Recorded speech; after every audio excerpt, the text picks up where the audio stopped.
عزیزان من، انسان اس دنیا میں اپنے خالق کے ہونے کا شعور لے کر آیا ہے۔ انسان جب اپنے اوپر نظر دوڑاتا ہے تو اس کو یہ اندازہ ہوتا ہے کہ اللہ تعالیٰ نے اس کی شخصیت میں 3 پہلو ہیں جو رکھ دیے ہیں۔ اس کی شخصیت کا پہلا پہلو اس کا اخلاقی وجود ہے۔ انسان اس دنیا میں جب شعور کی آنکھ کھولتا ہے تو اس کو اس چیز کا ادراک ہوتا ہے کہ نیکی کیا چیز ہے۔ اس کو یہ پتہ ہوتا ہے کہ کسی کی مدد کرنا ایک اچھائی ہے، کسی کو دھوکہ دینا ایک برائی ہے۔ بغض، کینہ، حسد، چوری، یہ سب معروف برائیاں ہیں، اور کسی کی مدد کرنا، کسی قرضدار کا قرض اتار دینا، کسی یتیم کی کفالت کرنا، کسی حق تلفی پر آواز اٹھانا، یہ معروف بھلائیاں ہیں، جانی پہچانی ہوئی چیزیں۔ تو انسانی شخصیت میں جو پہلا شعور خدا تعالیٰ نے رکھا ہے وہ یہی اخلاقی وجود ہے کہ انسان نیکی اور بدی کے اندر تمیز کرنے کی صلاحیت لے کر دنیا میں آیا۔ انسانی شخصیت کا دوسرا پہلو اس کا عقلی وجود ہے۔ ہم سب یہ جانتے ہیں کہ بطور انسان ہم چیزوں کا جائزہ لیتے ہیں، چیزوں کی تحلیل کرتے ہیں، چیزوں کو کرٹیکلی انالائز کرتے ہیں۔ ہم معلوم سے نامعلوم کا سفر طے کرتے ہیں، ہم اخذ سے استنباط کرتے ہیں، ہم چیزوں کے نتائج سے استقراء حاصل کرتے ہیں، اس سے ہم ایک رائے بناتے ہیں، اس رائے کو ہم پیش کرتے ہیں۔ یہ سارا عمل اس لیے ممکن ہوتا ہے کہ انسانی شخصیت میں خدا تعالیٰ نے عقل کا ایک جوہر رکھ دیا ہے۔ یہ وہ دوسرا پہلو ہے جو انسانی شخصیت میں پایا جاتا ہے۔ ایک تیسرا پہلو اگر انسان غور کرے تو وہ اس کا جمالیاتی وجود ہے۔ انسان محض 2 پتوں سے اپنے آپ کو ڈھانپ کر جھونپڑیوں میں نہیں رہتا، بلکہ انسان کو اللہ تعالیٰ نے یہ غیر معمولی صلاحیت دی ہے کہ وہ چیزوں کو سنوارتا ہے، اس کی تزئین کرتا ہے، اس کو بیوٹیفائی کرتا ہے، ان کے اندر دلکش اور دلچسپی کا سامان پیدا کرتا ہے۔ انسان عجائبات تخلیق کرتا ہے، انسان شاہراہیں بناتا ہے، انسان چمنستان آباد کرتا ہے، انسان شہروں کو بلندیوں تک پہنچا دیتا ہے۔ یہ اس کی شخصیت کے اندر موجود اسی جمالیاتی حس کا ظہور ہے جو اللہ تعالیٰ نے اس کے اندر رکھ دی ہے۔ یہ شخصیت اس دنیا میں جب اپنے ماحول کا جائزہ لیتی ہے تو اس کے کچھ نتائج سامنے آتے ہیں۔ ایک انسان جس وقت شعور کی عمر کو پہنچتا ہے تو پہنچنے کے بعد سب سے پہلے اس کی نظر کائنات کی طرف اٹھتی ہے۔ وہ کائنات کو دیکھتا ہے، کائنات میں اس کو وسیع و عریض سبزہ زار نظر آتے ہیں، اس کو یہاں پر بلکھاتی پگڈنڈیاں نظر آتی ہیں، اس کو یہاں پر ہریاول چمن نظر آتے ہیں، اس کو یہاں پر لہراتی ہوئی فصلیں نظر آتی ہیں، اس کو یہاں پر بلکھاتی ندیاں نظر آتی ہیں۔ کائنات کے اندر پھیلی یہ رنگ رنگی، یہ بوکلمونی، یہ تنوع، یہ عجائبات اس کے اندر یہ سوال پیدا کرتے ہیں کہ یہ سب کچھ بنانے والا کون ہے؟ انسان اپنے اخلاقی شعور کو جب اس دنیا میں زیر بحث لاتا ہے تو اس کو یہ اندازہ ہوتا ہے کہ پہلے دن سے کشمکش ہے جو اس کے ارد گرد جاری ہے۔ اس کا شعور، اس کا وجدان، اس کا اندرون، اس کا ضمیر، اس کی شخصیت اس کو مجبور کرتی ہے کہ وہ نیکی کی طرف مائل ہو، وہ برائی سے اپنے آپ کو دور رکھے۔ لیکن یہ نیکی کرنے کا نتیجہ کیا نکلے گا، اور اگر برائی کی جاتی ہے تو اس کا نتیجہ کیا نکلے گا؟ انسان کا عقلی شعور اس پر سوالات اٹھاتا ہے۔ ایک سلیم الفطرت انسان اس کائنات میں جب اپنے ان احساسات کے ساتھ نگاہ دوڑاتا ہے تو اس کو یہ جاننے میں کوئی تردد نہیں ہوتا کہ یہ کائنات آپ سے آپ نہیں بنی، بلکہ اس کا ایک خالق ہے۔ ایک خالق ہے کہ جو اس نظم، اس ترتیب،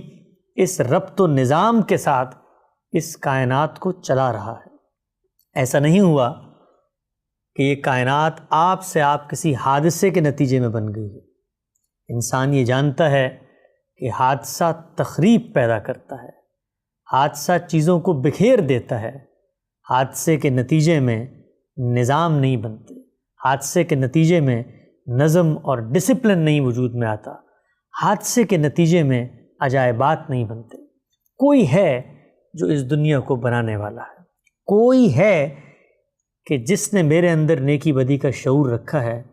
اور کوئی ہے کہ جس نے میرے اندر وہ جمالیاتی حس رکھی ہے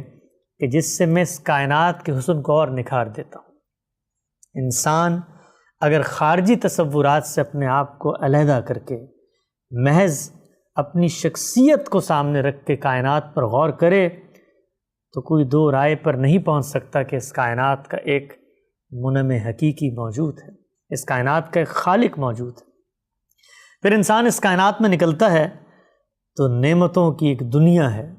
ایک فراوانی ہے، ایک دریا ہے جو اس کا منتظر ہے۔ وہ نعمتیں انسانی رشتوں کی صورت میں ہوں، وہ نعمتیں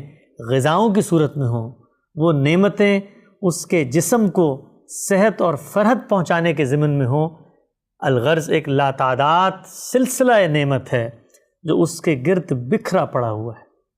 انسان ان نعمتوں سے مستفید ہوتا ہے،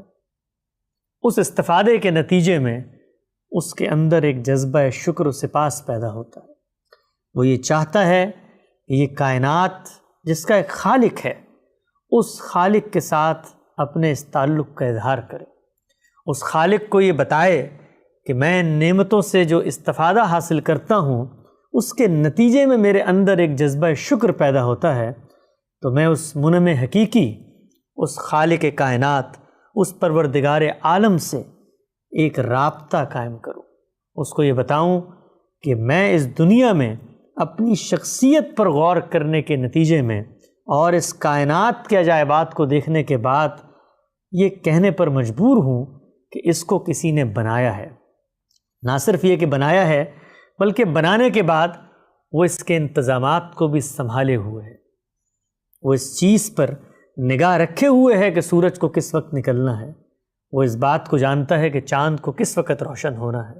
وہ یہ جانتا ہے کہ رات کب آئے گی، وہ یہ جانتا ہے کہ دن کب نکلے گا۔ تو میں یہ چاہتا ہوں کہ میں اس شخصیت کو یہ بتاؤں کہ اس کائنات میں تو ہی ہے کہ جس کے ہاتھ میں اس دنیا کی باغ ہے، اور تو ہی ہے کہ جس نے مجھے وہ شعور بخشا جس کے نتیجے میں میں نیکی اور بدی کرتا ہوں، اور تو ہی ہے کہ جس کے سامنے میں اپنا یہ نامہ اعمال لے کر جاؤں گا تو مجھے اس کا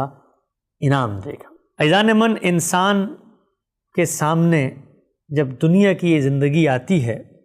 تو ایک سب سے بڑا سوال جو اس کو درپیش ہوتا ہے، وہ سوال یہ ہے کہ میں کہاں سے آیا ہوں، میں دنیا میں کیا کروں گا، اور میرا خاتمہ کہاں ہوگا۔ یہ سوالات بھی دراصل انسان جب اس کائنات پر غور کرتا ہے تو اس کے سامنے 2 اور 2 4 کی طرح واضح ہو کر آ جاتے ہیں۔ ہر انسان یہ جانتا ہے کہ وہ پیدا ہوا ہے، اس کی پیدائش کا ایک تخلیقی عمل ہے، وہ عمل کیسے وجود پذیر ہوا، کس نے اس آٹے، دال، چینی، چاول میں یہ صلاحیت رکھ دی کہ وہ ایک جیتا جاگتا انسان وجود پذیر کر دے، اور کون ہے کہ یہی انسان جو دنیا میں فلسفے بگاڑتا ہے، یہی انسان جو کائنات کے نظم کو لے کر چل رہا ہوتا ہے، حکومتیں بناتا ہے، بادشاہتیں تخلیق کرتا ہے، یکا یک بوڑھا ہو جاتا ہے، اس کے قوا مزمحل ہو جاتے ہیں، اس کی آواز دھیمی ہو جاتی ہے، اس کو بیماریاں گھیرتی ہیں، اور پھر بالآخر یہ دنیا سے رخصت ہو جاتا ہے۔ موت انسانی زندگی کا سب سے بڑا سوال کہ انسان نے ایک دن مرنا ہے۔ ہر انسان یہ جانتا ہے کہ اس کے ارد گرد موت رقص کر رہی ہے، اس کی 2 نسلیں پیچھے کی دنیا کے اسٹیج سے غائب ہو چکی ہیں۔ ہمارے کوئی پردادا تھے، ہمارے کوئی پرنانا تھے، ہمارے بزرگ تھے، ہمارے اکابر تھے، وہ سب کہاں ہیں؟ موت کی آغوش میں چلے گئے۔ تو موت وہ بنیادی سوال ہے جو انسان کو یہ سوچنے پر مجبور کرتی ہے کہ میرا انجام کیا ہوگا۔ اس دنیا کے اسٹیج میں خالق کائنات نے یہ بات انسان کی فطرت میں ودیعت کر دی کہ خالق موجود ہے، تمہارے اندر نیکی بدی کا شعور ہے، تمہارے اندر عقلی وجود ہے، تمہارے اندر جمالیاتی حس ہے، اب غور کرو کہ تمہیں کیسے اعمال اپنانے ہیں۔ خالق کائنات کی نعمت غیر مترکبہ، ایسی نعمت کہ جس کی کوئی انتہا نہیں، اگر وہ چاہتا تو ہمیں اسی امتحان میں ڈالے رکھتا کہ ہم فطرت کی اسی روشنی میں زندگی کا سفر طے کریں، لیکن وہ پروردگار عالم یہ چاہتا ہے کہ اس دنیا کے اسٹیج پہ اس نے جن انسانوں کو بھیجا ہے ان کو بار بار یاد دلائے کہ میں نے تمہیں یہاں کیوں بھیجا ہے۔ یہ یاد دہانی کس لیے ہے؟ یہ یاد دہانی صرف اس لیے ہے کہ خالق کائنات یہ چاہتا ہے کہ اس دنیا سے، انسانوں میں سے ہی کچھ لوگوں کو امتحان کی کامیابی کے نتیجے میں اپنی جنت کا شہری بنا لے۔ گویا خدا تعالیٰ کی اسکیم انسان کو بھیجنے کی دنیا میں یہ ہے کہ وہ انسانوں کو آزمائے۔ اس آزمائش کے لیے ضروری ہے کہ انسان کے پاس ارادے اور اختیار کی صلاحیت ہو۔ ارادے اختیار کی صلاحیت ایک شعور کے تحت وجود پذیر ہو۔ وہ شعور بھی خدا نے انسان کی فطرت میں ودیعت کر دیا ہے، نیکی بدی کا شعور، اچھائی برائی کا شعور، صحیح غلط کا شعور، اور پھر انسان عقل کے ذریعے نتائج حاصل کرتا ہے، عقل کے ذریعے معلوم سے نامعلوم کا سفر طے کرتا ہے، اور انسان اس دنیا میں اپنے آپ کو سنوارتا نکھارتا ہے۔ اللہ تعالیٰ یہ چاہتے ہیں کہ انسان اس کی جنت کا شہری بنے۔ خدا تعالیٰ کی یہ بے پایاں رحمت ہی ہے کہ جس کے نتیجے میں اس نے نہ صرف یہ کہ فطرت میں یہ شعور ڈالا، بلکہ انسانیت کے آغاز سے ہی انبیاء کا ایک سلسلہ جاری فرمایا جو لوگوں کو اس دنیا میں آ کر وہ باتیں جو ان کی فطرت میں موجود تھیں، وہ باتیں جو انسان نے اللہ تعالیٰ کو دنیا میں بھیجتے ہوئے ہی اس کی عقل میں، اس کی شخصیت میں، اس کے وجدان میں، اس کے شعور میں الہام کر دی تھی، ان کی یاد دہانی کروائی۔ انبیاء کا یہ سلسلہ دنیا کے آغاز سے ہی اللہ نے شروع کر دیا۔ اس کا مقصد کیا تھا؟ اس کا مقصد یہ تھا کہ اللہ تعالیٰ یہ چاہتے ہیں کہ انسان خدا کی طرف لوٹے، انسان خدا کو اپنا خالق مانے، انسان اس کا حق ادا کرے۔ انسان کا اخلاقی شعور اس کو مجبور کرتا ہے کہ جس کا جو حق ہے اس کو ادا کیا جائے۔ جس طرح وہ یہ چاہتا ہے کہ ماں کے ساتھ اپنی محبت کا اظہار کرے، جس طرح وہ چاہتا ہے کہ باپ کی شفقت کا صلہ بڑھاپے میں اس کا سہارا بن کے دے، اسی طریقے سے خدا تعالیٰ کا مطالبہ بہت سادہ تھا، اور وہ مطالبہ یہی تھا کہ جو معاملہ تم اپنی دنیا میں اپنے اخلاقی وجود کے ساتھ انسانوں کے ساتھ کرتے ہو، وہ معاملہ خالق کے ساتھ کیوں نہیں کر سکتے؟ اللہ تعالیٰ کی یہی اسکیم ہے جس کے تحت اس نے انسان کو دنیا میں بھیجا، اور یہی وہ اسکیم ہے جس کے تحت اس نے انسانوں ہی کی یاد دہانی کے لیے انبیاء کا ایک سلسلہ جاری فرمایا۔ یہ انبیاء دنیا میں آتے، انسانوں کو اس حقیقی بات کی طرف متوجہ کرتے، وہ بات جو ان کے دل میں پہلے سے موجود تھی، وہ بات جو ان کی عقل تسلیم کرتی تھی، وہ بات کہ جس کو ماننے میں کوئی چیز مزاحم یا رکاوٹ نہیں بن سکتی تھی، متوجہ کرتے، لوگوں کو یہ بتاتے کہ لوگوں آؤ، ایک دن آنے والا ہے کہ جس دن ہم سب پروردگار عالم کی عدالت میں اس کے روبرو کھڑے ہوں گے، اور وہ ہم سے سوال کرے گا کہ اس دنیا میں نے تمہیں بھیجا، نعمتیں دیں، شعور دیا، عقل دی، اور پھر انبیاء کا سلسلہ بھی جاری فرمایا، یعنی فطرت کی روشنی بھی تمہارے اندر موجود تھی، اور وہ روشنی اگر بجھنے لگ جائے، مدھم ہونے لگ جائے، مسخ ہو جائے، تو یوں نہیں ہوا کہ میں نے تمہیں تمہارے حال پر چھوڑ دیا، بلکہ میں نے انبیاء کا بھی ایک سلسلہ جاری فرمایا۔ وہ ہر بستی میں آئے، وہ تمہاری زبان میں تم سے کلام کرتے تھے، جب تم نہیں مانتے تھے، سرکشی کرتے تھے، اناد، استکبار اور تکبر کا جذبہ تم میں پیدا ہوتا تھا، اور تم ان سے مطالبات کرتے تھے، تو میں پروردگار عالم اس کائنات کے اندر ان انبیاء کے ساتھ اپنی مائیت کا ظہور، یعنی ان کے ساتھ اپنے کھڑے ہونے کی زندہ مثالیں پیش کر کے تمہیں متوجہ کرتا تھا کہ لوٹ آؤ پروردگار عالم کے پاس، کہ وہ تمہیں اپنی جنت کا ایک ایسا شہری بنانا چاہتا ہے، ایسی حکومت دینا چاہتا ہے کہ لا خوف علیہم ولا ہم یحزنون، کہ جس میں نہ ماضی کی کسی بات کا پچھتاوا ہوگا، نہ مستقبل کی کسی بات کا اندیشہ۔ تو انبیاء کا یہ سلسلہ کائنات کی ابتدا سے جاری رہا، یہاں تک کہ اس کا خاتمہ محمد رسول اللہ صلی اللہ علیہ وسلم کے ذریعے قیامت تک کے لیے کر دیا گیا۔ ہم مسلمان اس دنیا میں جب آتے ہیں تو اللہ تعالیٰ کا ہم پر یہ غیر معمولی احسان ہے کہ ہمیں اس نے خدا کی ہدایت کی اس روایت کے اندر سے اٹھایا ہے۔ اگر خدا تعالیٰ چاہتا تو ہمیں کسی غیر مسلم کے گھر میں پیدا کر دیتا، وہاں ہمارا امتحان دو چند ہوتا کہ ہم نے ہدایت کو تلاش بھی کرنا ہے، اس کو ڈھونڈنا بھی ہے، اور ڈھونڈنے کے بعد اس کا تجزیہ بھی کرنا ہے، کیونکہ یوں نہیں ہے کہ اس کائنات کی توجیہ صرف ایک الہامی روایت ہی کر رہی ہے، بلکہ انسان نے اس کائنات میں خدا کو فراموش کر کے بھی کچھ مقدمات پیدا کی ہیں، کچھ روایتیں ایسی بھی جنم لی ہیں کہ جو اس کائنات کی مختلف توجیہات کرتی ہیں۔ تو ہمیں اس امتحان سے بھی گزرنا پڑتا کہ پہلے ہم اصل ہدایت کو دریافت کریں، اصل چیز کو ڈھونڈیں، اور پھر اس کے بعد اس چیز کو ڈھونڈنے کے بعد ابتدا سے اس سفر میں جاری ہوں اور اس محنت کو شروع کریں جو کسی ہدایت پر عمل پیرا ہونے کے لیے ضروری ہوتی ہے۔ لیکن اللہ تعالیٰ کا بے پایہ کرم، فضل، احسان اور انعام ہے کہ اس نے ہمیں مسلمان پیدا کیا۔ جہاں پر خدا کا یہ احسان ہے وہیں ایک بہت غیر معمولی ذمہ داری بھی ہے، اس لیے کہ شاید وہ لوگ تو کچھ عذر خدا کے سامنے پیش کر سکیں کہ جنہیں دین کی ہدایت نہیں پہنچی، کہ پروردگار عالم ہم تو منتظر تھے، ہم تو ڈھونڈ رہے تھے، ہمیں تو معلوم ہی نہیں تھا کہ تیری کوئی ہدایت بھی دنیا میں موجود ہے، لیکن ہم کیا جواب دیں گے پروردگار عالم کو کہ ہمیں تو وہ ہدایت گھروں میں مل چکی، نسلوں میں مل چکی، تہذیب میں مل چکی، معاشرت میں مل چکی، بلکہ میں یہ کہوں کہ ان ممالک میں مل چکی کہ جہاں پر مسلمانوں کی اکثریت ہے۔ تو جہاں پر خدا کی یہ نعمت ہے کہ ہم مسلمان ہیں، وہیں پر غیر معمولی ذمہ داری بھی ہے کہ مسلمان ہونے کے بعد ہم نے کیا خدا کی ہدایت کو سمجھنے کی کوشش کی؟ کیا خدا کی منشا کو جاننے کی کوشش کی؟ کیا خدا کی خواہش کو دریافت کیا؟ کیا خدا کے مطالبات کو ہم نے ڈھونڈا، اس کی کھوج لگائی، اور پھر جاننے کے بعد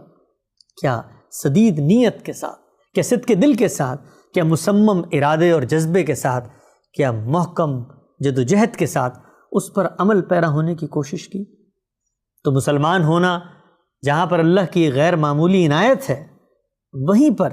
ایک بہت بڑی ذمہ داری اور امتحان بھی ہے۔ ہم مسلمان اس دنیا میں جب خدا کی الہامی روایت پر نظر دوڑاتے ہیں تو ہم یہ دیکھتے ہیں کہ کائنات میں ایک شخصیت ہے، ایک ہستی ہے، ایک ذات والا صفات ہے کہ جو ہمیں خدا کے ہدایت نامے سے متعارف کرواتی ہے، جو ہمیں بتاتی ہے کہ کائنات میں خدا کے تم سے مطالبات کیا ہیں۔ گویا ہماری فطرت میں جو رہنمائی رکھ دی گئی تھی، اس رہنمائی کو آگے لے کر چلنے کا کام اگر کوئی کرتا ہے تو وہ کائنات اور اس زمین کے پیٹ پر صرف ایک ہی ہستی ہے جو کرتی ہے، اور ایک مسلمان کے لیے اس ہستی کا نام ہے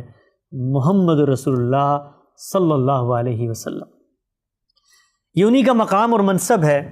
کہ وہ ہمیں بتائیں کہ کائنات میں خدا کا ہم سے کیا مطالبہ ہے۔ یہ انہی کا مقام اور مرتبہ ہے کہ وہ ہمیں بتائیں کہ کائنات میں خدا ہم سے کیا چاہتا ہے، وہ ہمیں بتائیں کہ خدا کی شریعت کیا ہے، خدا کا قانون کیا ہے، خدا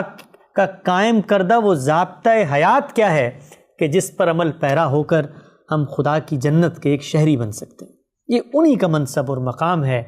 کہ وہ جس چیز کو خدا کا دین قرار دیں وہی خدا کا دین قرار پائے، اور وہ جس چیز سے انسانوں کو روک دیں وہی بات خدا کی بات قرار پائے۔ گفتہ او گفتہ اللہ بوت، ان کا کہا خدا کا کہا ہو، ان کا روکا خدا کا روکا ہو۔